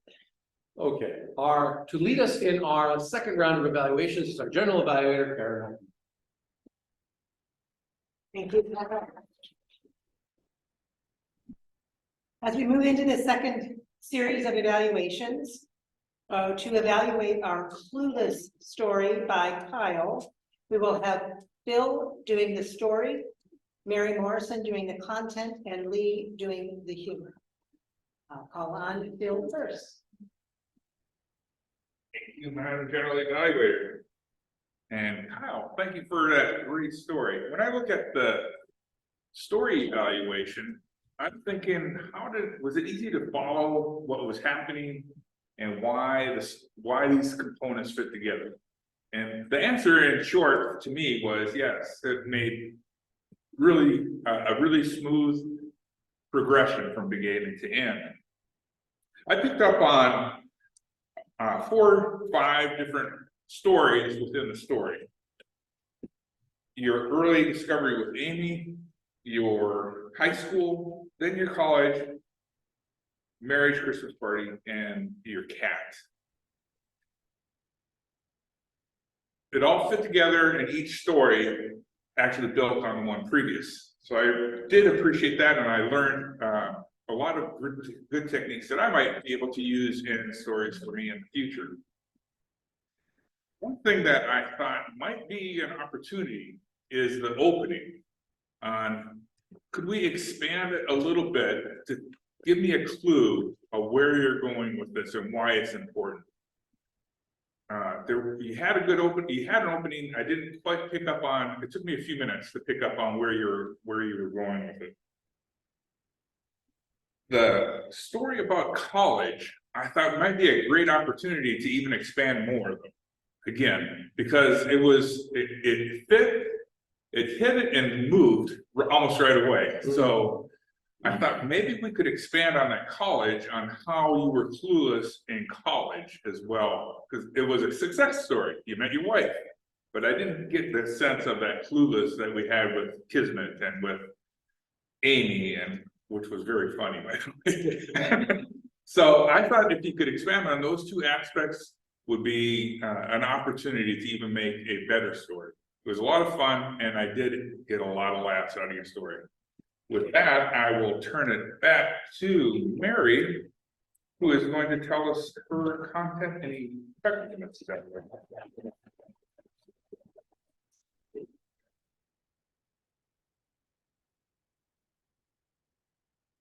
Toastmasters, and particularly Kyle. This is content and effectiveness. I heard a little bit of a theme running through that I want to give you some feedback on, especially because you use this twice. You were saved from utter humiliation, and then you were saved by the bell. I think it would be really effective if you could save every time your cluelessness, you're saved by something that you could weave into the story. So clearly, I think in the last one, the cat story, you're saved by Carol. But I think with the blonde, you could even make something up, like I was saved because I spilled my drink, or something else happened, somebody interrupted you, whatever it was. You were so clueless that she'd even stomped off or stormed off. So I would play on that a little bit to kind of tie things together. I also wondered in terms of general story, did you want each of these stories to express some different aspect of cluelessness? And if so, you might want to play that up. I get that in this you introduced it as you're clueless to the female, or to the female, the species, and so the cat kind of plays in there. I'm not a cat person, so I don't relate as much to that. I mentioned that before, like, you know, I relate more to the stories of the women than I do, especially your adolescent ones, because that honestly called me back to some of the experiences I had as an adolescent or as a child. I think you've got some really good beginnings here, and to make this be a story that is, or a humorous speech, you want to keep the audience awake. So you don't particularly have to have a deep meaning. You do have to just keep engaging them. So again, using your stage, being more effective at each point, you give yourself a different space to just make that stance so that we know it's a different approach each time, or a different story each time. Could make it slightly more effective. I believe then I turned this back to, I didn't write it down, and my apologies. Who? I think it's Lee. Lee, back to Lee. Over to you, Lee. Thank you, Mary. And thank you, Kyle. What I notice about Kyle's speeches, whether they're serious or humorous, he always puts humor in there. And Kyle has this masterful gift that we can learn from. He does a lot of humor just by a facial expression or a movement. I remember one of his last speeches, he was choking somebody, and we all were laughing just at the way he looked at it, you know, by doing that choking gesture. Kyle, when he does his session on humor, talks a lot about juxtaposition. I think we got a lot of that tonight. But there was a lot of laughter from the beginning to the end of Kyle's speech. So I want to open this up to the audience, because I think you all laughed at certain spots. I want you to talk about why that made you laugh, because I think there was a lot of humor in here. And so let's open this up to the audience. Who, go ahead and raise your hand, or just start speaking if you're in the room. Mary has a comment. Okay, go ahead. I think this was just one little moment when you talked about, I'm not sure, when you were saved by the bell person, you said she bounced off. And I don't know if that was intentional, but it was very funny. Yeah, it was intentional. Okay. And I think, Phil, you had some spots where you really liked what Kyle had done. You mentioned that a little bit. What about it made it so funny? I think for me, the part that caught my interest right up front was the story with Amy, and when she went to the board and you were still had your foot against her foot. And I didn't know what to expect. Maybe I did not expect the table leg. I thought maybe someone else's foot, or another girl, or maybe even another guy. And then he said at the table, like, that really even set me up more, so I thought that was great. Yeah. And I agree. I was thinking that when that turned out to be, it was going to be another guy. And I think you could play up that whole thing where I always wonder why that guy was smiling at me all throughout class all the time or something like that. So that's what I was waiting. But the table leg was also pretty cool, an inanimate object. Anybody else?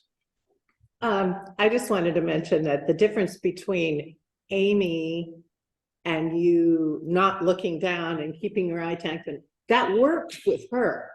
But the one that was trying to make a pass at you, that didn't work at all. So I liked the contrast of the two stories. Good, nice job on. What kind of an American male are you, Kyle? I mean, it was just out there. Okay, anybody else have any final comments for Kyle? But yeah, very humorous, Kyle, and we always look forward to your speeches and the humor that you put in them. Now we'll turn it back over to our general evaluator, Karen. Thank you, Lee. Thank you all for the feedback as well. Next, we want to give some feedback to Cynthia on her generational talk. To do that, we will have Emmy speak to story, and Kyle, if you can do chiming for Emmy. Yep. That would be great. And Cheryl, the content, and Mary, the humor. We'll call them. Is there a bird in the house? Sounds like it, doesn't it?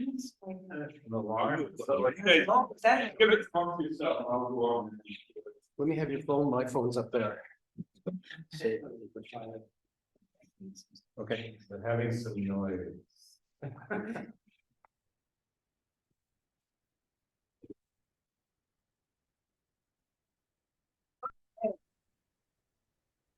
Social sensors. Sure.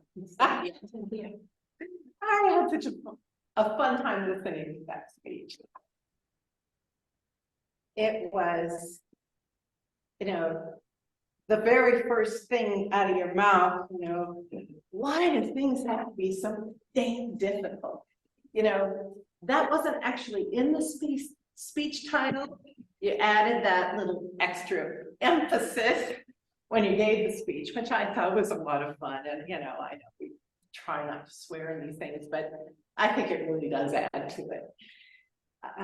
Then you went through the story, and this is the story evaluation. So for me, I got a little lost because you first described the Zoom call, and you were having, your sister was telling you that everything, that your mom wouldn't go without you. She wanted to let you go without her, and all this stuff that she said. And then it turns out that she didn't read the entire message from your mom. And I thought it was a discussion. So I'm kind of like, okay, I missed something. So it needs to be just a little bit clearer as you move through the story. But I loved it when your sister got there and she hadn't got the message that you weren't going to do 2 cars, and she had to take everything out and put it in the garage so that you could then all fit in the car and drive over. Very nice.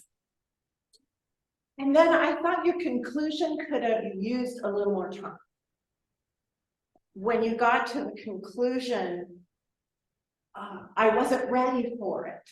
So I think it needs to come into the story, maybe from the start, give us a little heads up about it. And then at the end, really, we miss the old mom. And that's what's going on with us. That we're mourning the mom that we used to know. I love that message because that is true what happens. You miss that person. They're not the same anymore. So I think maybe a little heads up about where we're going from the start. But honestly, a very fun speech. Thank you for that. And who's doing the Cheryl Marks. Cheryl Marks. You're Cynthia. I when I said your name, I thought there's something wrong. That's Thank the- you, Emmy. So, Cynthia, I love the name of your speech. Why is this so difficult? Perfect for the content and effectiveness of what you're doing. So we're going to hear about what is difficult. And at first, you know, when you begin, you're not quite sure what's going on. But I like your opening with the Zoom call, the emergency Zoom call that your sister said, why is this so difficult? And you're back and forth in different conversations, like with your mom, you know, you're asking, do you want to go somewhere? And, you know, anywhere, anytime. And your mom's so excited about going. And that's basically your mom back when is what comes out. And the whole thing is so effective. I also, as Emmy said, kind of got mixed up a little bit on some of it, but it was what was there was so effective. And I liked when your sister realized that she didn't know that you were going in one car, and she starts throwing the wheelchair out and the kitchen stuff out, and then have to put the wheelchair back in and all that stuff. What was really great about it was you weren't asking in the title, it says, why is this so difficult? And the speech didn't give just an answer.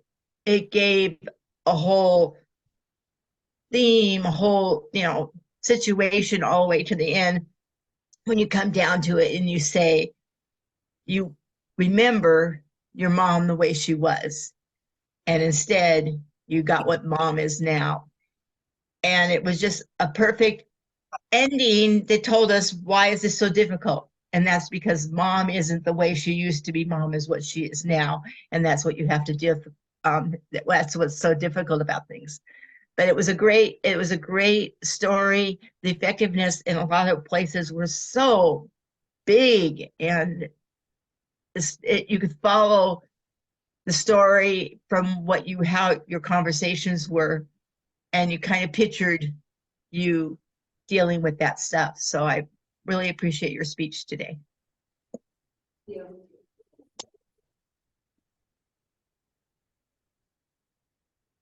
And I'll wrap it up with some humor and feedback, Cynthia. I noted you got humor at 4 different types of humor. Actually, you used metaphor, act of Congress difficult. We laughed at that. We all thought that was pretty funny. Dialogue, when you played off the dialogue between you and your mother. Contrast in dialogue. So at one point she was grouchy, non-communicative. The next part she was expansive and of course and friendly. I loved both the dialogue and then the contrast that you used. And then you had some physical humor where you acted out your sister clinging. I thought you did those well. Those where I noted you got some laughs. Then I would say, to challenge yourself, use more metaphors, deliberately add some metaphors in so that we relate to some of those characters, and play up the characteristics of your sisters. I have 5 sisters. I know we're all very different and we approach things very differently, and I'm guessing yours do too, and that makes it a little more difficult at times. So you could use that by saying the sister who is indecisive,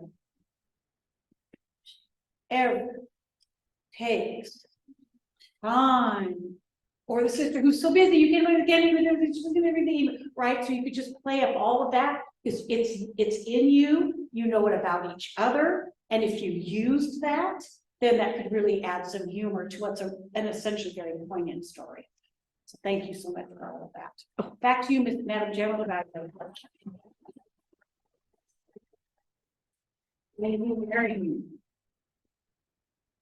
And to evaluate our final speech on being a night owl, we have Kyle doing the story, Cynthia the content, and I will open it up for humor.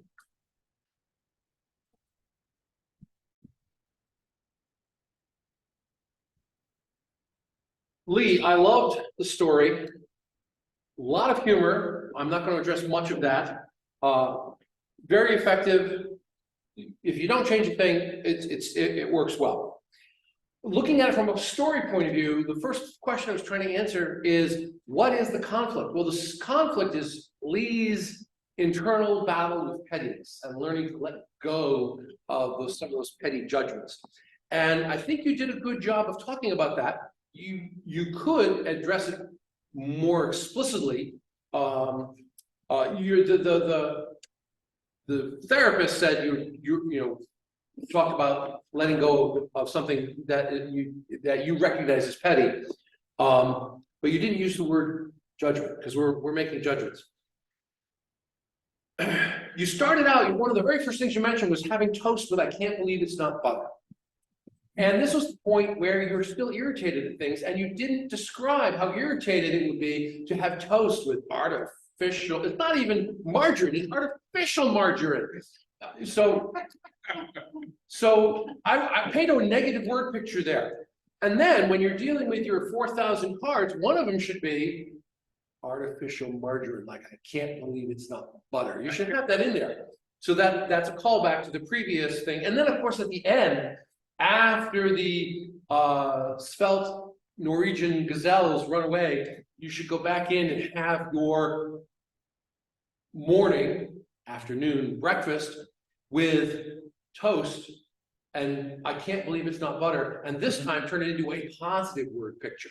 So it's a callback to the previous stuff, and of course exaggerate the heck out. How luxurious and wonderful it is to be eating toast with this, condiment and taking care of your health at the same time. That's my primary thing. You have word pictures, you have humor. I just think you should mention the fact that your battle is with judgment, making judgments, and you need to connect the beginning to the end. And I'm handing this off to Cynthia.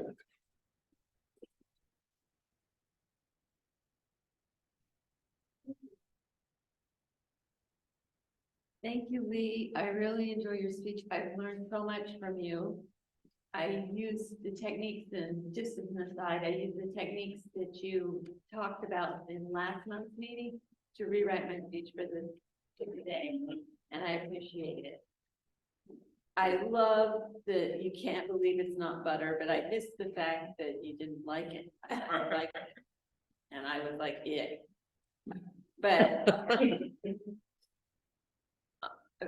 I like the callback and the reference to all the obnoxious clapping in the Toastmaster meeting. And a funny thing, I love the fact you called your therapist bossy. I know a thing or two about bossy therapists. Peter is one.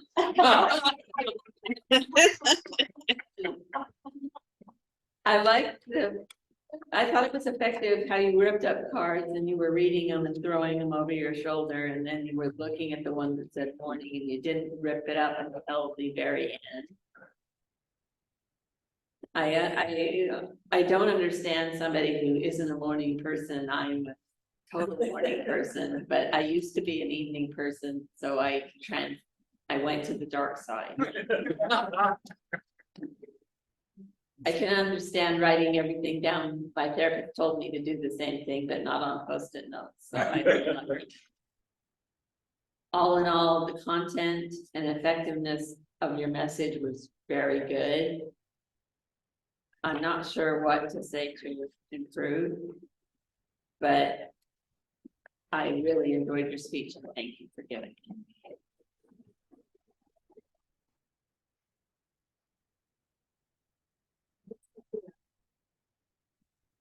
And I will now open it up to hear from the audience, both in person and online, for humor for Lee. If you're online, raise your hand. In the room here, I see Phil. We'll go Phil first, and then we'll go online. Thanks very much, Lee. The two pieces of humor that really stood out to me were the two times when you said, "I knew where my job was. I didn't lose it. There's just somebody else doing it." And when you said, I didn't lose my girlfriend, I knew where she was, Yeah. but when I got there, there was some other guy. I like that Those too. were, I really effective use of the. Yeah. That's great. Online, anyone for Lee online? I'll jump in and say one thing. My opening line about I can't believe it's not butter was I had the unbelievable breakfast. And then at the end, I have toast and butter after I see the gazelles because it's full circle. But I like what you said about maybe play up the I can't believe it's not butter as well. So that was my humor there. Nice. I'd like to make a comment that, so Lee used a lot of different humor techniques. He used the rule of three. I didn't capture the example, but towards the beginning, he was saying, I do this, and then went off in a different direction, which created laughter. The one you were mentioning, the losing your girlfriend, that's a classic callback to something that was funny earlier. So he used a lot of humor techniques in this speech, more than I could identify while looking at stories. Yeah. And Mary, I saw your hand up. Right, I really appreciated that you, just the structure of the repetition of the cards. Let me know something funny was going to be coming, so it primed me to pay a lot of attention to what you were talking about, and were you going to rip it up or not? So I like that whole structure aspect of your humor, as well as there were, most of them I thought were very funny. So you gave us things that were common enough, petty enough, and common enough that, oh, I too have that, annoyance when people honk at me as though they know how to drive my car better than I do. Thank you. Yeah. Any other feedback for Lee? Okay, well then, what I'm going to do at this point is give everybody a round of applause first. So let's all.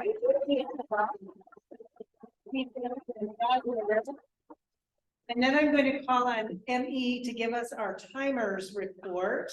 And then I'll close out with some final comments and turn it back to Toastmaster. ME. Thank you. Everybody did so well in staying within their time. Our speaker one, Mary Morrison, was 6:51. Philip Pearson was 6:05. Karen, 6:50. Let's see, move on to the other speakers. Kyle was 10:42. Lee, 8:56. And I think that's all of the speakers. No, you didn't get me, but you said. That's right. I had a difficult time with you, but I did get the total time. So where are you? There it is, 6:15. Okay, our evaluators for the first story, Cynthia was at 1:45 doing the story evaluation. Doing the content and effectiveness for the first speaker was Lee, 2:15. Humor evaluation, 2:03, Kyle. And the second story evaluation, Lee, 2:05. Content and effectiveness, Cheryl, 2:20. Humor evaluation, that was around Robin, was 3 minutes. The story evaluation for the third speaker, Mary, 1:55. Content and effectiveness for this third story, Lee, 1:57. Humor evaluation for Cynthia, 1:57. And then the evaluator for speaker 4, the story evaluation was Phil, 2:05. Content and effectiveness, Mary, 2:37. Humor, Lee, 2:38. For the story number 5, the evaluation was 2:33, that was me. The content and effectiveness, Cheryl, 2:10. Humor, 1 minute. The story evaluation for story number 6 was Kyle, 2:20. Content and effectiveness, 1:40 for Cynthia. And I didn't get a time for the humor, so that's it for me. Thank you. And as we know, it's not easy to be a timer. It's not easy to time all of those people and keep track of cards, and we did a combination of cards, and then we got the backgrounds from Kyle so that those online could see as well, and so lots of moving parts. Thank you very much for that. Well, I would like to make a few general comments, and then I'll turn it back over to Kyle.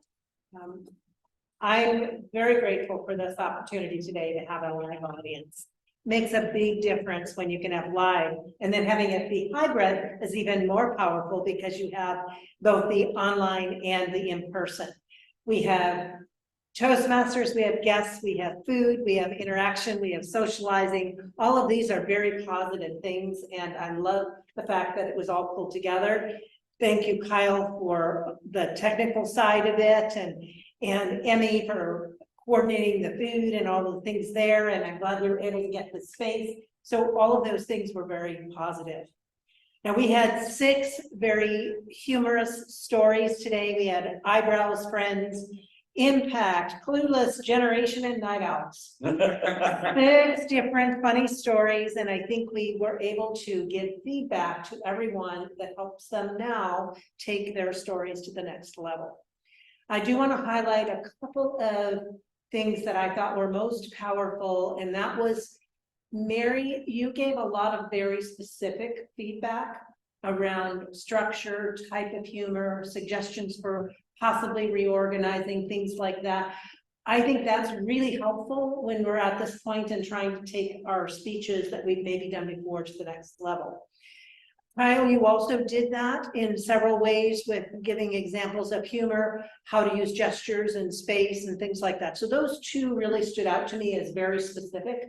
I think everyone gave specifics, but those stood out as being something powerful that we can all use. I thought things flowed well. We picked up and made little changes as we needed to throughout, and that's the power of running a good meeting. And I'm thrilled, and I know that we're planning to do some more hybrid and in-person kinds of things in the future, and hopefully we can invite more people and have even bigger audiences, and that would be wonderful. So with that, I will turn it back over to Kyle to address guests and make any final comments as Toastmaster. Thank you, Karen. I would first like to get comments from guests. I'm going to start with our online folks. So Don, do you have a comment on today's meeting? I had fun listening to the meeting. I got interrupted late with a phone call, but other than that, it was interesting. It was interesting to see the stories and the styles, and I did send you a comment. I said on the first 3 stories, there were basically kind of a progression on pacing the plot, not just the talk, but pacing the plot. Because I felt on the 3rd one, I really just got grabbed and dragged along, and it was just very engrossing. So that was, I was very pleased at that. And it was all fun. It was enjoyable. I wished I could have been there in person, but yeah, I can't make it. I have to go play bridge tonight. So good luck. Thank you, Don.